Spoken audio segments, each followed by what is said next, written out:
This report gives you the daily details, and I think you're going to really want to focus on each one of these days with your patients. Each page can have up to 7 days, and you can have a 30-day review during the Carelink report. So let's just take this day for example. So here's the center report from, again, midnight to midnight. Here is the blood glucose values that are done, and you can see how they compare to the sensor tracing.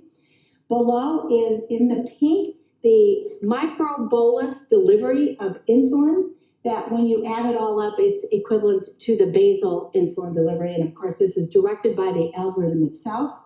These blue lines are the boluses that the patient takes either for meals or approves a correction suggested by the system.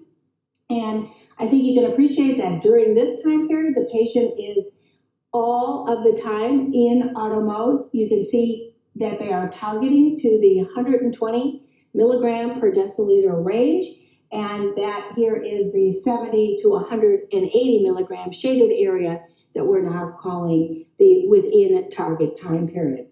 Now you can come over here and you can see that during this period, there was an exit from auto mode. You can see that as a result, the patient is returned back to their pre-programmed basal rates. And then if you look at this one, it will come over here and it will tell you that it was sensor updating. So the auto mode exit was due to a sensor glucose not available.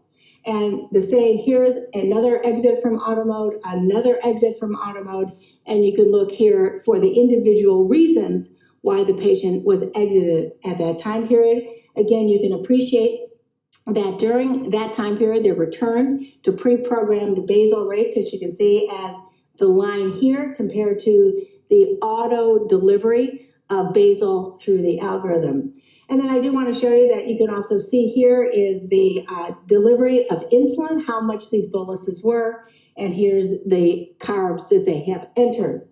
And very uniquely in this report, we give you a shading of the active insulin from the boluses that the patient took, either for carbohydrate or for correction, and you can see how the algorithm responds when there's active insulin on board. So if you go over particularly the exits from auto mode, the overall glycemic control, you can see how the patient is actually using the device, discuss behaviors again, and then see you are responsible for active insulin time as well as for the meal boluses, and whether or not you need to change either one of those by changing the carbohydrate to insulin ratio and the active insulin time in the pump settings.